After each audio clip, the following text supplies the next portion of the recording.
Class 10 students, हमारा subject है science. Chapter हमारा 5th चल रहा है जो लगभग हमारा कंप्लीट हो गया है, लेकिन फिर भी कुछ क्वेश्चंस है वो आपको सॉल्व आउट करवा देती हूँ। इसके अलावा भी अगर आपको कोई डाउट हो, कोई क्वेश्चन हो तो आप कमेंट कर सकते हैं। पहले हम देखते हैं हमारा 31st क्वेश्चन। एक यौगिक ए अम्ल H2SO4 से क्रिया करता है और बुदबुदाहट के साथ गैस भी निकालता है। गैस भी जलाने पर फट फट या हम इसे कह सकते हैं ये पॉप साउंड ध्वनि के साथ जलती है। ए और बी बताना है और समीकरण। तो हमारे चैप्टर में हमने अम्ल के गुणों के बारे में चर्चा की थी, रासायनिक गुण देखे थे, जिसमें कि अम्ल है ऑक्सीजन से क्रिया कर धातु है ऑक्सीजन से क्रिया कर क्या बनाती है, धातु ऑक्साइड। और धातु ऑक्साइड है उनकी प्रकृति कैसी होती है, क्षारीय। जबकि अधातु की हमने बात की तो अधातु की प्रकृति कैसी होती है, अम्लीय। तो यहाँ हम देखते हैं कि एक यौगिक ए है जो अम्ल से क्रिया कर क्या करता है, H2 गैस रिमूव करता है। तो ये रिएक्शन हमारी बुक में इस प्रकार दी है कि जिंक धातु की H2SO4 से रिएक्शन करवाते हैं, अभिक्रिया करवाते हैं। तो यहाँ बनता है जिंक सल्फेट प्लस H2। ये H2 गैस रिमूव होती है और ये गैस जब इसे हम कैंडल के पास ले जाते हैं या इसे जलाने पर क्या करती है, ये पॉप साउंड या हम इसे कह सकते हैं ये फट फट ध्वनि के साथ जलती है। तो कोई भी धातु जब अम्ल से अभिक्रिया करती है तो उसमें लवण बनता है और H2 गैस रिमूव होती है।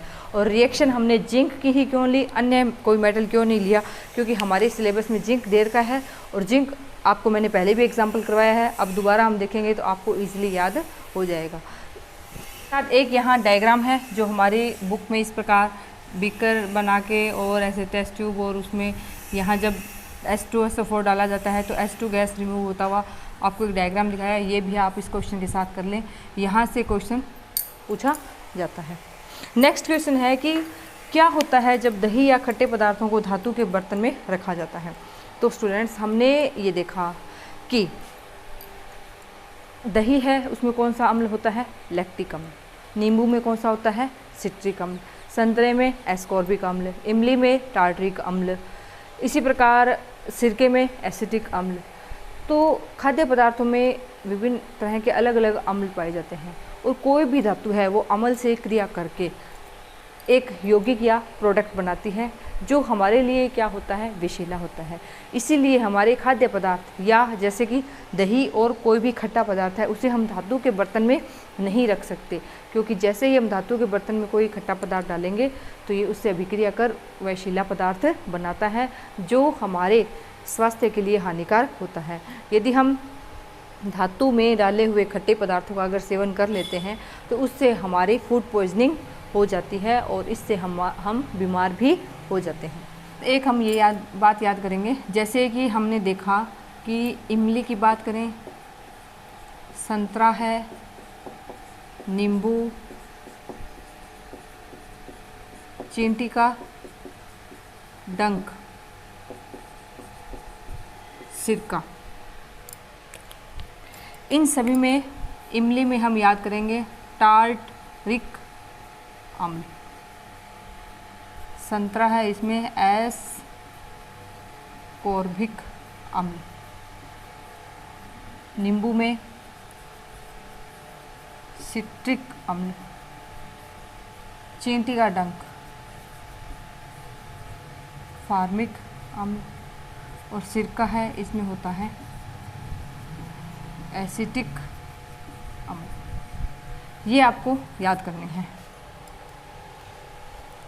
इनमें से एक नंबर का क्वेश्चन यहाँ से पूछा जा सकता है कि इमली में कौन सा अम्ल है या चींटी के डंक में कौन सा अम्ल पाया जाता है, तो कौन सा होता है, फार्मिक अम्ल। इसी प्रकार हम एक यह भी क्वेश्चन ध्यान रखेंगे, हमसे अगर पूछा जाए दो प्रबल अम्ल और क्षार और पूछा जाए दो दुर्बल अम्ल और क्षार। हमने इस लेसन की फर्स्ट वीडियो में इनके बारे में डिस्कस किया है, लेकिन फिर भी आपको थोड़ा सा रिवीजन के लिए कि प्रबल अम्ल की बात की जाए, ऐसा पदार्थ या ऐसे अम्ल हैं जो जलीय विलयन में पूरी तरह से आयनित हो जाते हैं, वो क्या कहलाते हैं, प्रबल अम्ल। और जो पूरी तरह से जिन पदार्थों का आयन नहीं होता है वो क्या कहलाते हैं, दुर्बल। तो यहाँ हम बात करते हैं, हम याद करेंगे एक तो हाइड्रोक्लोरिक अम्ल और एक सल्फ्यूरिक अम्ल H2SO4। इसी प्रकार क्षार की बात करें तो यहाँ हम सोडियम हाइड्रोक्साइड और पोटेशियम हाइड्रोक्साइड। दुर्बल अम्ल की बात की जाए तो हम यहाँ याद करेंगे एसिटिक एसिड CH3COOH और एक हम करेंगे कार्बोनिक अम्ल H2CO3। दुर्बल क्षार में हम देखें तो अमोनियम हाइड्रोक्साइड और एक हम करेंगे milk of magnesia MgOH whole twice. अब मिल्क ऑफ मैग्नीशिया, तो यहाँ से हमसे इसका फॉर्मूला पूछा जाए तो हम क्या बताएंगे, मैग्नीशियम हाइड्रोक्साइड। इसका क्या यूज़ है, तो ये क्या है, एज ए एंटा एसिड, या हम कह सकते हैं पेट की अम्लता दूर करने के लिए।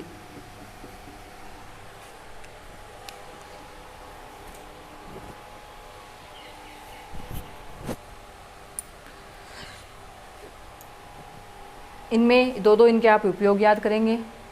इसी के साथ साबुन और अपमार्जक में अंतर, कि साबुन है कठोर जल में कार्य नहीं करता है, अपमार्जक कठोर जल में भी कार्य करता है। फिर उनके आगे एक एग्जाम्पल आपको बताए हुए हैं कि साबुन का स्टेरिक लवण से निर्माण है और अपमार्जक में हमने देखे हैं इनके जो जनरल फॉर्मूले आपको बताए हैं वो आप इनके एग्जाम्पल दे सकते हैं। इसी प्रकार आर्रेनियस की, लुईस क्षार की, ब्रोंस्टेन लोरी, तीनों की अवधारणाएं और उनके दो एग्जाम्पल। अब हम एक और पीएच पे एक और क्वेश्चन है। पीएच हमने देखा था क्या होता है, हाइड्रोजन आयनों का ऋणात्मक लघुगणक क्या कहलाता है, पीएच। लघुगणक लॉग से संबंधित है। ये आपके कहीं मैथ में अगर सिलेबस में होगा तो कहीं आप लॉग टेबल देखेंगे, नहीं तो आपको इस पे एक क्वेश्चन है वो मैं आपको करवा देती हूँ। अगर एग्ज़ाम में आएगा तो सेम टू सेम वही क्वेश्चन आएगा, वैल्यू चेंज हो सकती है, अदरवाइज़ इस पर क्वेश्चन नहीं आता है। लेकिन हम इसे क्वेश्चन ये बिल्कुल सॉल्व करेंगे और आपको इसे समझना भी है। देखिए नंबर 24 है, आप बुक से रीड कर लीजिए। इसमें बताया है कि एक विलयन में हाइड्रोजन आयनों की सांद्रता, ये हाइड्रोजन आयनों की सांद्रता दी हुई है 1 × 10⁻⁻⁴ ग्राम मोल पर लीटर, और हमसे पूछी है इस विलयन की पीएच और पूछी है विलयन की प्रकृति की, क्षारीय है या अम्लीय।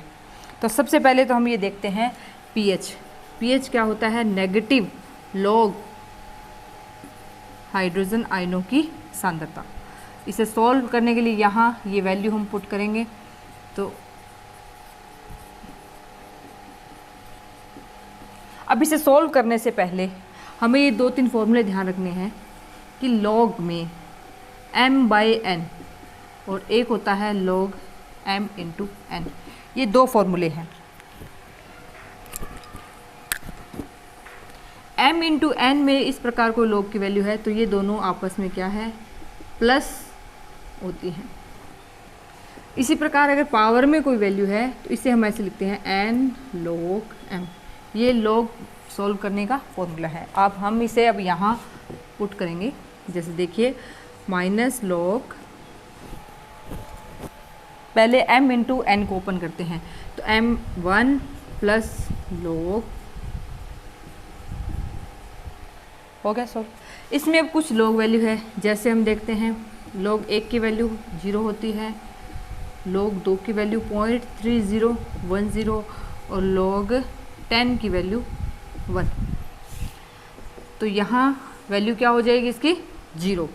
तो ये यानी 0 प्लस m पावर n, तो इसे क्या लिखेंगे, n log m। तो हम यहाँ क्या बनाएंगे, -4 log 10, ब्रैकेट ओपन करेंगे, माइनस ये माइनस क्या हो जाएगा, +4 log 10। log 10 की वैल्यू क्या है, 1, तो pH हमारे पास क्या आ जाएगा, 4। अब आगे हम जानते हैं pH स्केल हमने चेक किया था जिसमें हमारे पास 0 to 14, यहाँ तक सॉल्यूशन 0 to 7 तक हम क्या कहते हैं, यह सॉल्यूशन कैसा होता है, अम्लीय और यहाँ कैसा होता है क्षारीय।